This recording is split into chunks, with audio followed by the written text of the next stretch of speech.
El moralista indignado. La falsa virtud como instrumento de dominio psicológico, Friedrich Nietzsche fue uno de los primeros pensadores en identificar la manipulación moral como una forma encubierta de voluntad de poder. Para él, muchas personas no son virtuosas por convicción, sino por estrategia. En su obra La genealogía de la moral, nos muestra que la moralidad no siempre nace de una fuente elevada de compasión o justicia, sino muchas veces de una necesidad oscura de control, venganza o represión. En este contexto surge una de las figuras más tóxicas y peligrosas en cualquier entorno humano: el moralista indignado. Este individuo, lejos de ser un verdadero ejemplo de ética, se presenta como una especie de fiscal espiritual.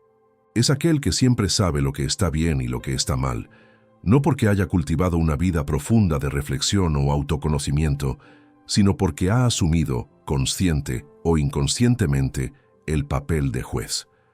Su poder no reside en la verdad, sino en el juicio constante. Se alimenta de señalar, de corregir, de acusar y sobre todo de hacer que los demás se sientan inferiores, deudores o impuros. Nietzsche denunciaría su presencia con una mezcla de desprecio filosófico y lástima existencial, porque para el filósofo alemán, quien necesita aplastar a otros para sentirse superior, ya ha confesado su miseria interior. El moralista indignado suele hablar con frases cargadas de falsa preocupación. Lo hago por tu bien. Esto es para ayudarte. Estoy orando por ti, cuando en realidad su intención es doblegar, someter, humillar sutilmente.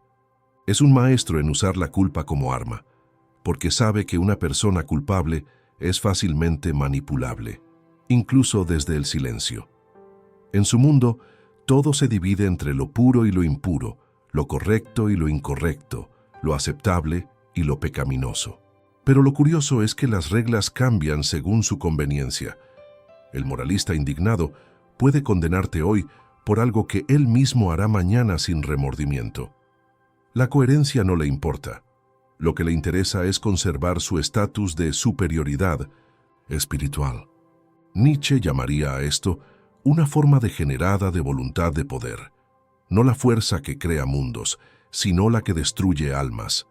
La toxicidad de esta figura radica también en su capacidad de camuflaje. No llega como enemigo, sino como mentor, como hermano, como guía. Te envuelve con palabras suaves mientras vas socavando tu autonomía. Hace que te cuestiones cada decisión, cada deseo, cada pensamiento, y poco a poco, sin que lo notes, ya no piensas con tu mente ni sientes con tu corazón, sino con los parámetros de ese juez externo que te ha colonizado el alma.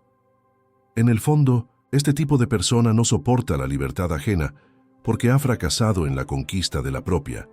Nietzsche habría dicho que el moralista es alguien que, incapaz de crear su propio significado, necesita destruir el de los demás. En vez de ser un creador, es un inquisidor.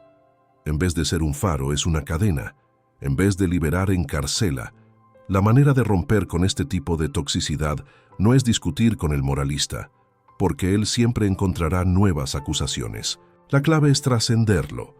Nietzsche nos invita a convertirnos en el Übermensch, el ser humano que ya no vive bajo la sombra de las reglas heredadas, sino que construye su propia moral a partir de la experiencia, la voluntad y la afirmación radical de la vida. Eso no significa caer en el relativismo, sino asumir la responsabilidad radical de vivir desde la autenticidad.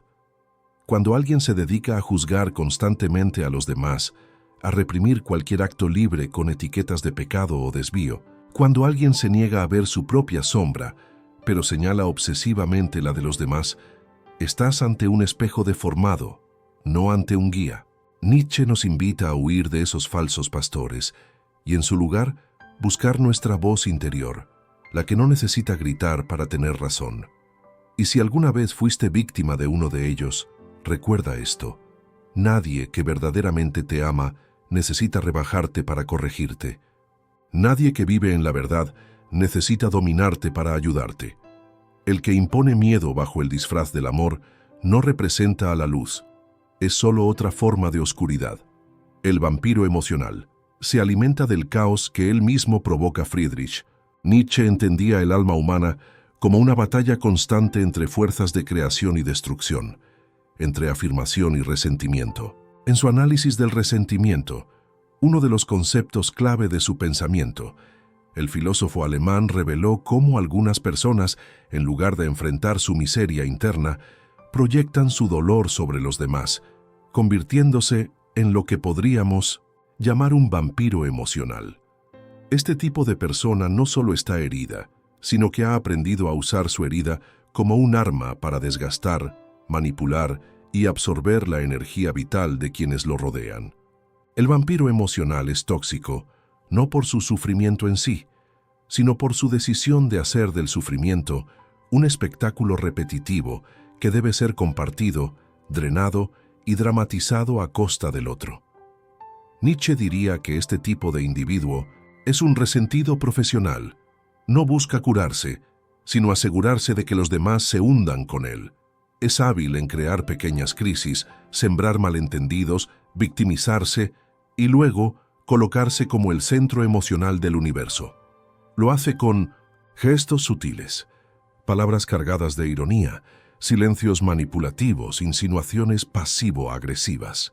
Puede presentarse como alguien frágil, necesitado de amor, comprensión y apoyo, pero su verdadero objetivo no es ser sanado, sino establecer dependencia emocional. Cada vez que otro le ofrece consuelo, atención o validación, alimenta su ego, maltrecho, pero esa satisfacción es breve, por lo que necesita repetir el ciclo una y otra vez. El vampiro emocional no solo necesita tu empatía, necesita tu paz, tu tiempo, tu claridad mental. Mientras tú te preocupas por entenderlo, él se asegura de que nunca estés completamente tranquilo. Nietzsche advertía que hay personas que no buscan la verdad, sino consuelo disfrazado de verdad, y el vampiro emocional vive precisamente en ese terreno. Prefiere una mentira que lo justifique antes que una verdad que lo libere. Y, lo que es peor, suele rodearse de personas sensibles, empáticas, con un fuerte deseo de ayudar. Pero con el tiempo, esas personas se sienten agotadas, confundidas y hasta culpables por no poder salvar a alguien que, en realidad, nunca quiso ser salvado.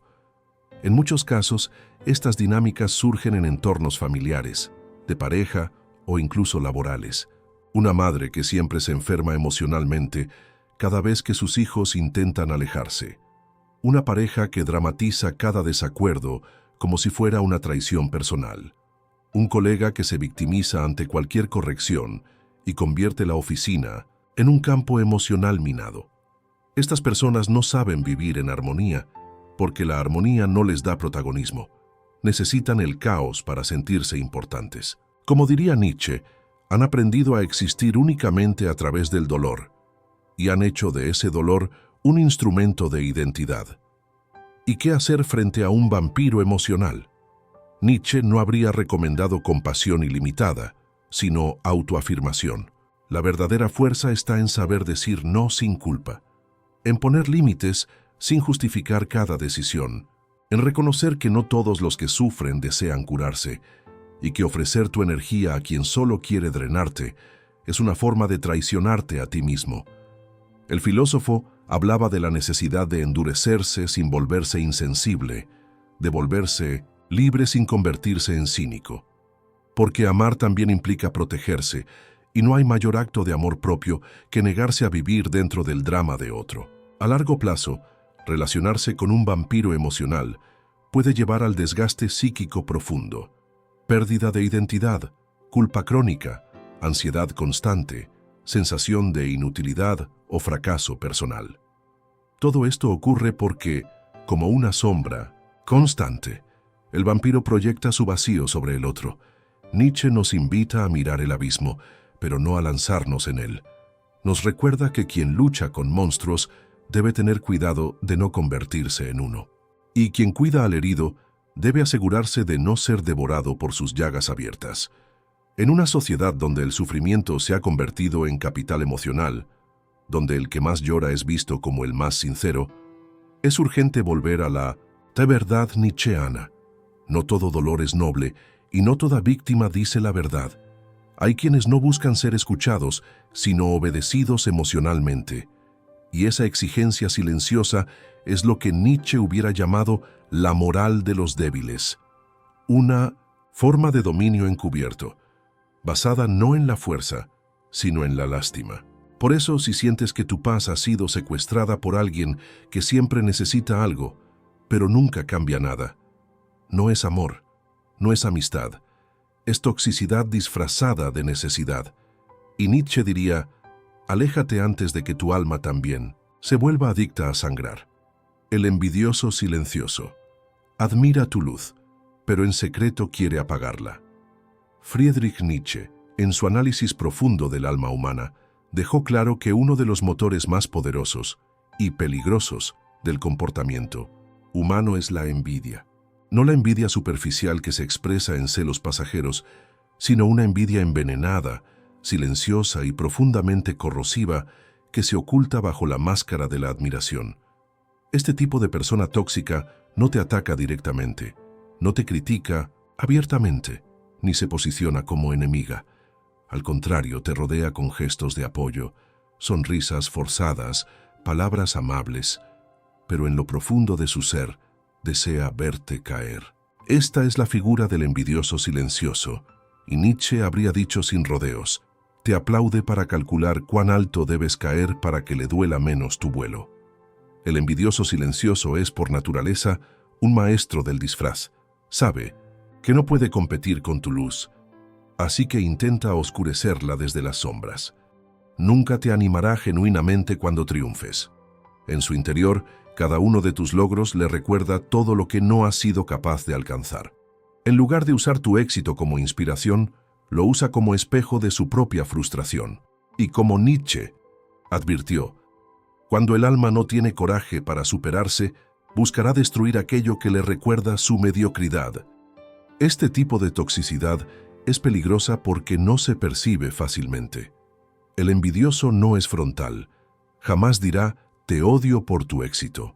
En cambio, soltará comentarios pasivo-agresivos como, qué suerte la tuya. Seguro alguien te ayudó, ¿no? Me sorprende que te haya salido tan bien. Palabras suaves pero cargadas de veneno.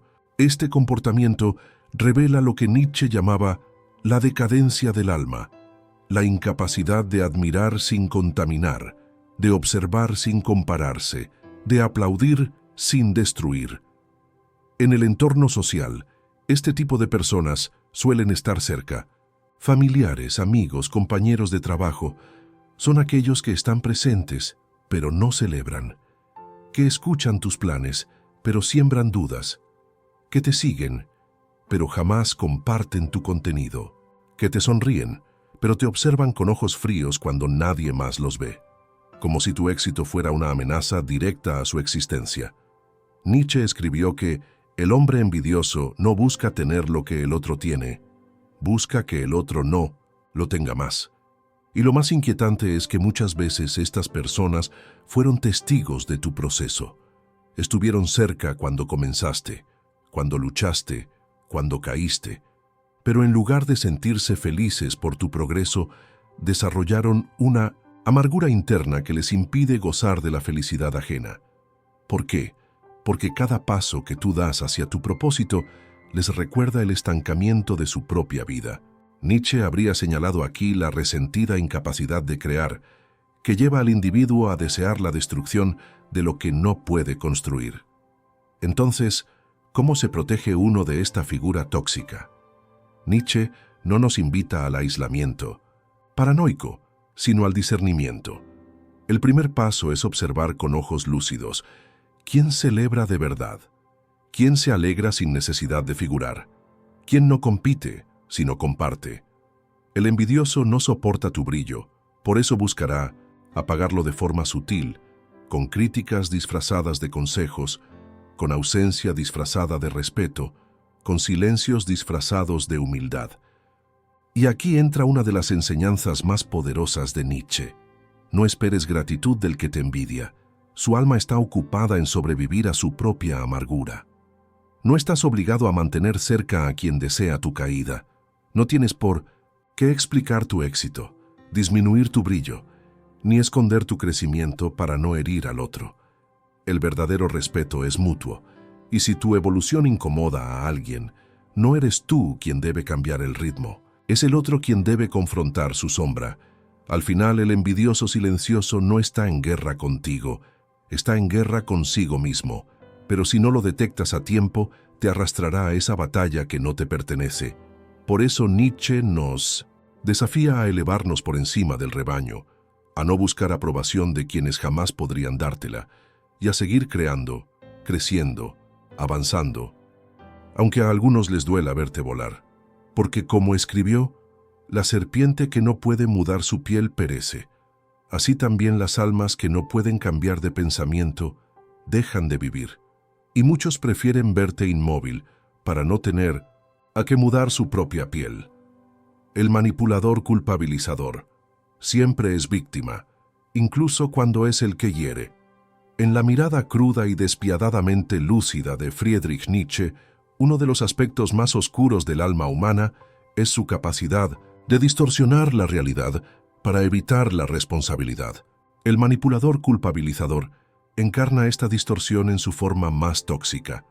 Es el tipo de persona que, incluso cuando hiere, se las arregla para parecer herido, que destruye relaciones, pero siempre termina consolado, que sabotea ambientes, pero nunca admite que tuvo parte en el daño. Vive envuelto en una niebla de victimismo que le permite manipular a los demás, haciéndolos sentir culpables por límites sanos, por decisiones personales o incluso por actos de legítima defensa emocional. Nietzsche habría desenmascarado este comportamiento como una forma refinada de esclavitud moral, una estrategia del débil para dominar al fuerte sin usar la fuerza. En Más allá del bien y del mal, señala cómo la culpa se convierte en un instrumento de los resentidos, aquellos que no pueden cambiar su propia miseria, pero pueden manipular la conciencia de los demás para que carguen con su dolor. El manipulador, culpabilizador es un maestro en ese arte. Se presenta como frágil, incomprendido, víctima de todos, pero si uno observa con atención, deja rastros de destrucción emocional por donde pasa. Su lenguaje está lleno de frases como: «Nunca pensé que tú me tratarías así.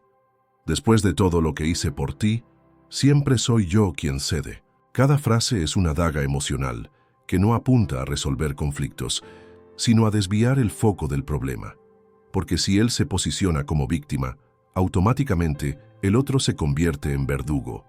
Y una vez en ese lugar, comienza el ciclo de culpa, de autojustificación, de intentar reparar algo que no se rompió por ti. Nietzsche llamaría a esto la inversión del poder moral, cuando el victimismo se transforma en una forma sutil de tiranía. Una de las mayores armas del manipulador es su capacidad de llorar sin motivo o con motivos manipulados. Sabe que la emoción desarma, que el llanto bloquea la lógica, que la sensibilidad desactiva la defensa del otro, pero sus lágrimas no siempre son sinceras. En muchos casos, son tácticas inconscientes aprendidas desde la infancia, reforzadas por el hecho de que muchas veces, siendo víctima, recibió atención, afecto o control sobre otros, y así repite esa conducta en la adultez, convirtiendo cada desacuerdo en una injusticia y cada límite en una traición. Nietzsche habría afirmado sin vacilar: este tipo de alma no quiere la verdad, quiere poder, no el poder de construir, sino el de subyugar emocionalmente. Son personas que, cuando perciben que ya no pueden influir sobre ti con dulzura, usan la culpa como garra. Y si eso no basta, recurren a terceros, se hacen los malinterpretados, buscan aliados que validen su versión, porque su objetivo nunca es la reconciliación honesta, sino la restauración de su dominio emocional. ¿Y cómo se sobrevive a una persona así? Nietzsche no habría recomendado enfrentarla directamente, porque el manipulador siempre gira la discusión para su favor. Lo que sí propone es claridad interna, saber quién eres, cuál es tu verdad y qué batallas no vale la pena pelear. El antídoto a la manipulación emocional es la afirmación radical de uno mismo, aunque duela decepcionar a alguien que te exige sin razón. El filósofo nos enseña que quien se ama a sí mismo no se somete a chantajes disfrazados de sensibilidad. El manipulador culpabilizador también suele hacerte dudar de tu percepción. Después de hablar con él, sientes que quizás exageraste, que fuiste demasiado frío, que deberías haberlo entendido mejor. Pero si esa sensación se repite constantemente, si cada conflicto termina con él como víctima y tú como culpable, entonces no estás frente a una persona sensible, sino frente a una estructura tóxica muy bien armada. Nietzsche afirmaba que el verdadero amor no necesita someter ni esconder la verdad, y que toda relación donde uno se siente culpable por crecer, por poner límites o por pensar diferente, no es amor, es esclavitud emocional. Así que si alguien te hace sentir que siempre estás en deuda emocional, que siempre tienes que pedir perdón, que siempre debes volver, aunque tu alma ya gritó basta, recuerda, el amor nunca se basa en chantaje. Y como diría Nietzsche, no confundas compasión con sumisión. El precio de mantener a un manipulador cerca puede ser tu propia integridad. El crítico crónico nunca crea nada, pero siempre encuentra algo que destruir. En la obra de Friedrich Nietzsche hay un desprecio profundo y justificado hacia el espíritu crítico que no construye. Aquel que, incapaz de elevarse por medio de la creación, se siente superior destruyendo lo que otros han edificado. Este es el perfil del crítico crónico, una figura tóxica que habita todos los ambientes: el hogar, la oficina, la iglesia, los círculos de amistad. Nunca propone una solución, nunca arriesga una idea, pero está siempre ahí, listo para señalar defectos, minimizar logros, sembrar dudas y degradar lo nuevo. Nietzsche, con su martillo filosófico, lo denunciaría como un ejemplo de espíritu de rebaño, donde el juicio fácil es refugio de los inseguros y arma de los fracasados. El crítico crónico opera con una lógica simple. Si algo lo supera, lo ridiculiza. Si algo lo desafía, lo desprecia. Si algo lo inspira, lo tilda de ingenuo. No soporta la belleza, la espontaneidad ni la genialidad ajena, porque cada una de ellas es un espejo que le muestra su propia esterilidad interior. Nietzsche diría que este comportamiento nace de un alma que ha renunciado a su voluntad de poder, esa fuerza vital que impulsa al individuo a conquistar su destino, crear su sentido y afirmar la vida con todo su peso. El crítico crónico ha abandonado esa batalla. Ya no lucha por nada propio. Solo se dedica a hacer ruido en los caminos de los que aún caminan. Una característica común en este tipo de persona es su tono de voz. Siempre hay una ironía, una burla sutil, una risa ahogada. Disfrazan su amargura con sarcasmo y su incapacidad con intelecto. Hablan con aire de superioridad, pero cuando uno les pregunta qué han hecho, qué han construido, qué han arriesgado, reina el silencio. Porque no hay obras, solo opiniones. No hay frutos, solo críticas. Nietzsche diría que ese tipo de hombre es una sombra, necesita del cuerpo de otros para existir. En ambientes creativos o espirituales, el crítico crónico es especialmente dañino. Mata ideas en su cuna, infunde miedo en los valientes, hace que los soñadores se cuestionen a sí mismos, no porque tengan razón, sino porque repiten sus ataques con insistencia, como una gota de veneno que no cesa. Y aquí está el punto más oscuro. Muchas veces el crítico crónico no quiere tener razón, solo quiere tener control. Control emocional sobre los que lo escuchan, control intelectual sobre los que lo siguen. Nietzsche lo llamaría un nihilista activo, aquel que al no encontrar sentido, se dedica a destruir los sentidos de los demás. ¿Y por qué este tipo de persona se convierte en tóxica? Porque paraliza, porque contagia su miedo disfrazado de escepticismo, porque hace que el entorno se vuelva estéril, gris, predecible. Nadie quiere crear bajo la mirada de alguien que siempre espera el error. Nadie quiere mostrar su arte, su fe o su pasión a quien ya decidió que todo es ridículo. Nietzsche nos recuerda que el espíritu libre debe sacudirse de esas cadenas, que el verdadero crecimiento requiere un entorno fértil, no una sala de juicios, que la crítica que no construye corrompe.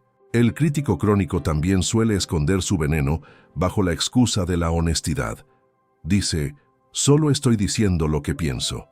Pero Nietzsche respondería, la sinceridad sin sabiduría es violencia. No todo pensamiento merece ser dicho. No toda verdad es constructiva, y muchas veces lo que se presenta como opinión es solo frustración camuflada. Por eso, el sabio sabe callar cuando no puede mejorar el silencio. El tóxico, en cambio, siempre necesita hablar para sentir que existe. ¿Qué hacer frente a alguien así? Nietzsche no habría pedido debate. No se debate con quien no busca entender. La solución es alejarse, proteger tu impulso creativo como algo sagrado, rodearte de quienes edifican, no de quienes destruyen, porque al final, como enseñó el filósofo, la vida es voluntad de poder, y quien no construye estanca, y quien se estanca envenena. Si hay alguien que nunca celebra, que nunca se emociona por lo que haces, que siempre tiene una crítica, lista pero jamás una palabra de aliento, no estás ante un sabio exigente, estás ante un alma vacía que necesita arrastrarte a su abismo para no sentirse solo. Y tú no naciste para eso, naciste para crear, aunque se burlen, aunque duden, aunque no entiendan. Como diría Nietzsche, y aquellos que fueron vistos bailando fueron considerados locos por quienes no podían oír la música. El amable intoxicante. Sonríe por fuera, pero te envenena por dentro. De todas las formas de toxicidad que Friedrich Nietzsche habría denunciado, quizás la más peligrosa y la más difícil de identificar es aquella que se oculta detrás de una sonrisa amable, de una actitud servicial, de una cortesía constante. Esta es la figura del amable intoxicante, la persona que parece buena, dulce, atenta, pero cuya presencia a largo plazo te va debilitando, confundiéndote y robando poco a poco tu energía vital. No hiere con palabras duras, ni con gritos, ni con amenazas. Hiere con silencios calculados, con cumplidos ambiguos, con una bondad que no libera sino que aprisiona. Nietzsche habría visto en este tipo de alma una forma avanzada de manipulación, la maldad del débil disfrazada de virtud. Este tipo de persona rara vez se muestra hostil. Se mueve con elegancia social, sabe leer emociones y adapta su comportamiento para parecer inofensiva, incluso ejemplar. En una sociedad que premia las apariencias y castiga el conflicto, el amable tóxico sobrevive y prospera. Sabe que mientras mantenga su fachada impecable, puede actuar sin ser cuestionado. Su toxicidad no está en lo que dice directamente, sino en lo que deja entrever. Es un experto en sugerencias que generan duda, comentarios que reducen tu autoestima con suavidad, gestos que insinúan que algo en ti está mal, pero sin llegar nunca a la confrontación abierta. Nietzsche hablaba con desprecio del tipo de virtud que no nace del poder, sino de la sumisión. Decía que muchas veces lo que se presenta como humildad no es más que cobardía disfrazada, y así es el amable tóxico. No tiene el valor de enfrentar, de decir lo que realmente piensa, de mostrarse tal cual es. Por eso, se convierte en un actor. Interpreta al amigo, al buen compañero, al hijo perfecto, pero internamente siente celos, frustración, desprecio, incluso rabia. Y como no puede expresar esas emociones de forma directa, las canaliza a través de pequeñas dosis de veneno relacional. ¿Dónde se encuentra este tipo de persona? En todas partes. Puede ser un familiar que siempre está para ti, pero que te hace sentir culpable por cada decisión independiente. Un compañero de trabajo que te apoya, pero que sabotea tus ideas con sutileza. Una figura espiritual que solo quiere ayudarte, pero que constantemente te hace sentir insuficiente. El amable tóxico no te hiere con espadas, sino con hilos invisibles. Te ata a su afecto mientras condiciona tu libertad. Nietzsche diría que es un esclavo que aprendió a dominar. Lo más complejo de este perfil es que sus víctimas tardan en reconocer el daño. Al principio todo parece armonioso, pero con el tiempo Comienzas a sentirte inseguro, confundido, drenado. Tus ideas ya no fluyen. Tus decisiones te generan ansiedad. Tu confianza se resquebraja lentamente. Y cuando intentas hablarlo con otros, nadie lo nota. Porque el amable tóxico ha cuidado su imagen pública con esmero. Se ha presentado como alguien irreprochable. Nietzsche habría gritado desde su pluma: «Desconfiad del virtuoso sin cicatrices, porque oculta más guerra que el guerrero». ¿Cómo defenderse de alguien así? El filósofo no nos invita al resentimiento, sino a la lucidez. La conciencia es la primera línea de defensa. Reconocer que no todo lo amable es benigno, que una sonrisa puede ser una trampa, que el silencio también puede gritar desprecio. Nietzsche nos empuja a la autenticidad, a preferir una verdad incómoda antes que una mentira elegante, a rodearnos de quienes nos confrontan con amor antes que de quienes nos destruyen con cortesía. El amable tóxico teme la verdad. Por eso nunca habla con el alma abierta. Teme tu crecimiento, porque eso lo descoloca. Teme tu libertad, porque eso rompe su control. Teme tu luz, porque deja en evidencia la sombra que él tanto ha disfrazado. En su mundo todo debe ser medido, calculado, contenido. Pero tú no naciste para ser contenido, naciste para expandirte. Y como diría Nietzsche, el que no puede soltar su máscara jamás sabrá quién es realmente. No vivas en función de quienes viven actuando. No ajustes tu alma para caber en el molde de los amables tóxicos. Tu verdad, aunque duela, es 1000 veces más sagrada que su sonrisa falsa.